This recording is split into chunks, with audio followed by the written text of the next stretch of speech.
Hello friends, my name is Neetu और स्वागत है आपका अपने चैनल में एग्जामोलॉजी में। मैंने मेरे पिछले वीडियो में मैंने आपको बाल विकास के सिद्धांत, उसका अर्थ, उसकी अवधारणा, समाजीकरण, आनुवांशिकता और वातावरण का प्रभाव, ये सारे टॉपिक पहले आपको करा दिए हैं।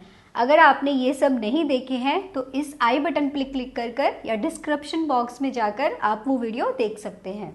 तो चलिए हम शुरू करते हैं हमारा आज का वीडियो। और आज का टॉपिक है पियाजे, कोहलबर्ग एवं वाइगोत्स्की के सिद्धांत। फ्रेंड्स, पियाजे, कोहलबर्ग और वाइगोत्स्की के सिद्धांत से हर एग्ज़ाम में कम से कम 8 से 10 क्वेश्चन तो ज़रूर ही आते हैं। तो एग्ज़ाम की दृष्टि से ये टॉपिक हमारे लिए बहुत ही इम्पोर्टेंट है। तो इस टॉपिक को आप ध्यान से देखिए और अपने साथ साथ कॉपी या रजिस्टर लेकर बैठिए। इन नोट्स को आप वीडियो पॉज करके देख सकते हैं या आप स्क्रीनशॉट भी ले सकते हैं। तो ठीक है, हम शुरू करते हैं। हमारा आज का पहला ये जीन पियाजे ने संज्ञानात्मक विकास का सिद्धांत दिया है। फर्स्ट ऑफ ऑल ये मैं इनके बारे में आपको थोड़ी नॉलेज बता देती हूँ। स्विट्ज़रलैंड निवासी, ये स्विट्ज़रलैंड के निवासी थे और ये एक मनोवैज्ञानिक थे। मनोवैज्ञानिक स्विट्ज़रलैंड के थे। तो इन्होंने जो प्रयोग किए थे वो स्वयं के बच्चों पर प्रयोग किए थे। इन्होंने अपनी खोज का जो विषय बनाया था वो स्वयं के बच्चों पर ही खोज की थी। जैसे जैसे बच्चे बड़े होते गए इन्होंने अपनी खोज की अवस्था भी बढ़ा दी, क्योंकि अपने घर में ही बच्चे होते हैं तो वो उन पर 24 घंटे उन पर रिसर्च कर सकते हैं। तो इसीलिए उन्होंने स्वयं के बच्चों को ही इसके लिए चुना। उनके सिद्धांत की 4 अवस्थाएं हैं। पहली अवस्था है इंद्रिय जनित कामक अवस्था। इसकी आयु होती है 0 से 2 वर्ष। जैसा कि आप जानते हैं कि विकास जन्म से शुरू हो जाता है, जन्म से नहीं गर्भ धारण से ही शुरू हो जाता है।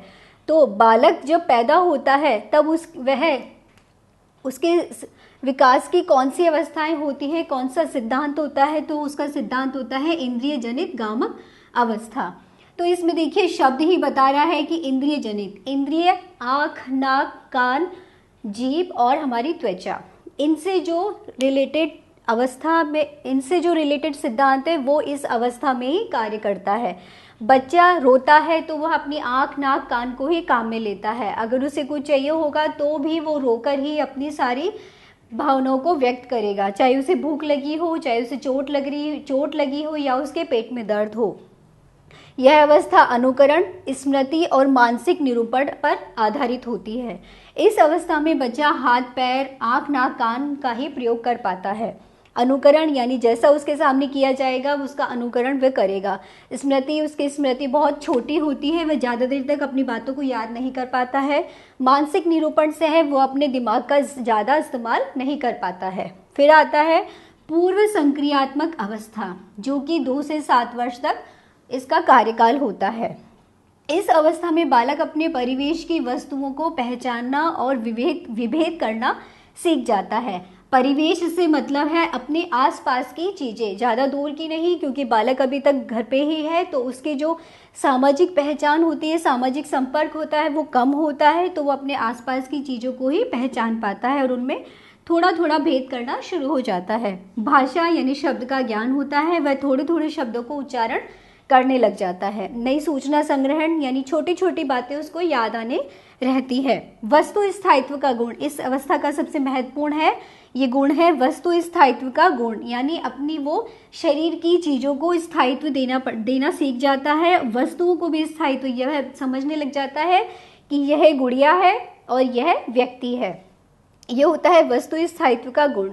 तीसरी अवस्था है मूर्त संक्रियात्मक अवस्था, या इसे आप अनौपचारिक संक्रियात्मक अवस्था भी कह सकते हैं। यह होती है 7 से 11 वर्ष तक।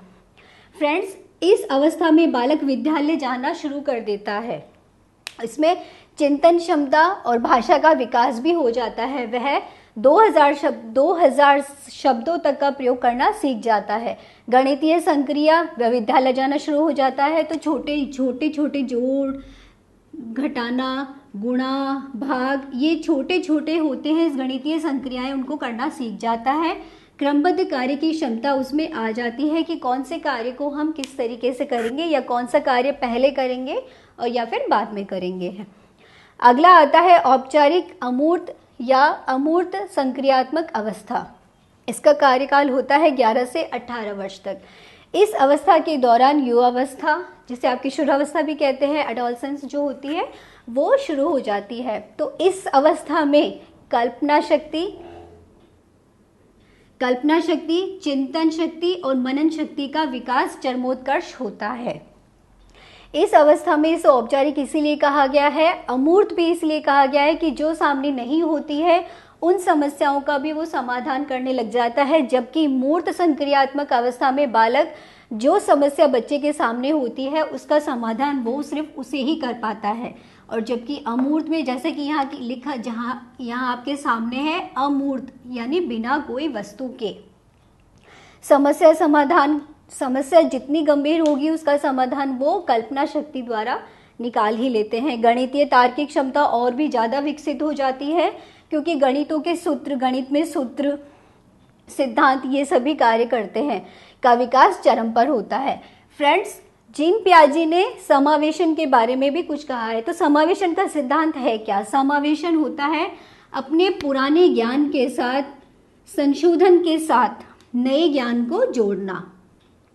संशोधन यानी कार्य करके, स्वयं कार्य करके या खोज करके अपने पुराने ज्ञान के साथ साथ नए ज्ञान को भी ऐड करना, ये होता है समावेशन। और समायोजन होता है अपने पहले स्कीमा या ज्ञान बोल सकते हैं, अपने पहले स्कीमा में नियम और सिद्धांतों को इस्तेमाल करके परिवर्तन करता है और फिर उसके साथ सामंजस्य बिठाता है। तो ये होता है समायोजन। अब हम आते हैं हमारे कोलहबर्ग के सिद्धांत पे। फ्रेंड्स, अब आपका लॉरेंस कोलहबर्ग का नैतिक विकास का सिद्धांत। ये सिद्धांत लॉरेंस कोलहबर्ग ने जीन पियाजे के संज्ञानात्मक विकास पर को आधार मानकर ही ये सिद्धांत उन्होंने दिया है। इस सिद्धांत को 3 भागों में उन्होंने वर्गीकृत किया है। पहला होता है पूर्व परंपरागत स्तर या पूर्व नैतिक स्तर, जो इसकी आयु काल होती है 4 से 10। 3 वर्ष तक बच्चा घर में ही रहता है, वह ज़्यादा समाज में संपर्क में नहीं आता, इसीलिए उसे नैतिक विकास से कुछ ज़्यादा रिलेटिव नहीं होता है। लेकिन जिस तरीके से फिर उसका जो पहली शिक्षा होती है वो परिवार में ही होती है, तो परिवार में उसके नैतिक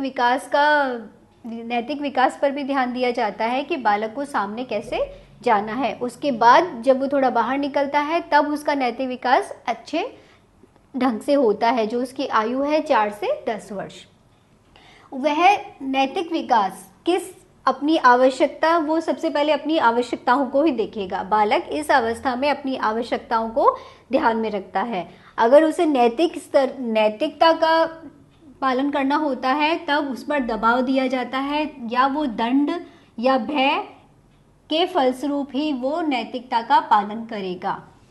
क्योंकि इस अवस्था में बालक वह थोड़ा अपने से ज़्यादा दिमाग से, इस अवस्था में बच्चा मानसिक स्तर पर इतना मजबूत नहीं होता है, इसीलिए वह बड़ों के बताए हुए मार्ग पर ही चलता है। फिर आता है परंपरागत नैतिक स्तर 10 से 13 वर्ष। इस अवस्था में आज्ञा पालन वह स्वयं से करने लग जाता है, नियमों का पालन करने लग जाता है। नियमों का पालन करते हुए ही वह समाज में आगे बढ़ता है, वह स्वयं ही इन चीज़ों पर ध्यान देता है। उत्तम लड़का, इस अवस्था में उत्तम लड़का, उत्तम लड़की जैसी भावनाओं का विकास होता है। सामाजिक परंपराएं और नियम, इनका वह पालन स्वयं से ही करता है। फिर आता है उत्तर परंपरागत नैतिक स्तर 13 वर्ष से ऊपर। 13 वर्ष से जितनी भी आयु होती है उसमें उत्तर परंपरागत नैतिक स्तर का विकास होता है। वह इस अवस्था में बालक सबसे पहले वह अपने राष्ट्र के बारे में, परिवार और समाज को ही महत्व देता है। अपनी आवश्यकताएं उसे फिर धीरे धीरे कम होने लगती है। अपने राष्ट्र के प्रति वह अपने देशभक्ति दिखाएगा, उनके नियमों का पालन करेगा। इस अवस्था में बालक समाज से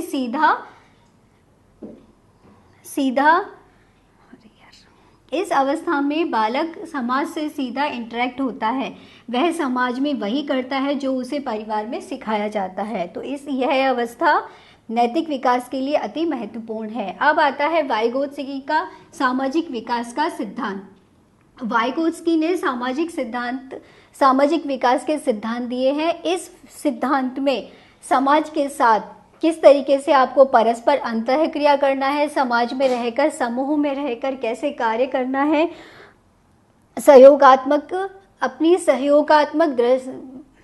अपने सहयोगात्मक कार्यों के द्वारा वह समाज को किस दिशा तक पहुंचाएगा और अपनी समस्या समाधान की जो प्रक्रिया है उसको समाज में रहकर ही समस्याओं का सुलझाना सीख जाएगा। शिशु को समाज से ज़्यादा सामाजिक संपर्क नहीं होता है, वह केवल अपने परिवार में रहता है, तो उसके लिए सामाजिक जो विकास का सिद्धांत है वह गौण है।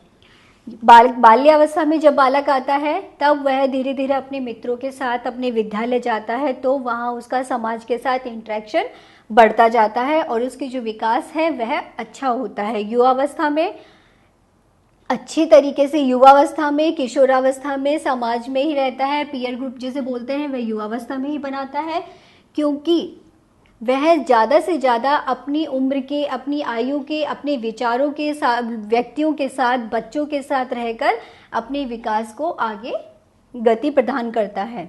वाइगोत्स्की के जो समीपस्थ विकास का सिद्धांत, यह सामाजिक विकास सिद्धांत का ही एक भाग है। इस भाग में उन्होंने एक संप्रत्यय दिया है, उस संप्रत्यय का नाम है स्कॉफ होल्डिंग। स्कॉफ होल्डिंग को हम सहारा देना भी कहते हैं। इस संप्रत्यय का ये अर्थ है कि यदि कोई समस्या बालक के सामने आती है तो समस्या समाधान में अपने साथी या अपने बड़ों के सहयोग से उस समस्या का जो समाधान निकाला जाता है उसको स्कॉफ होल्डिंग कहते हैं, यानी सहारा देना कहते हैं।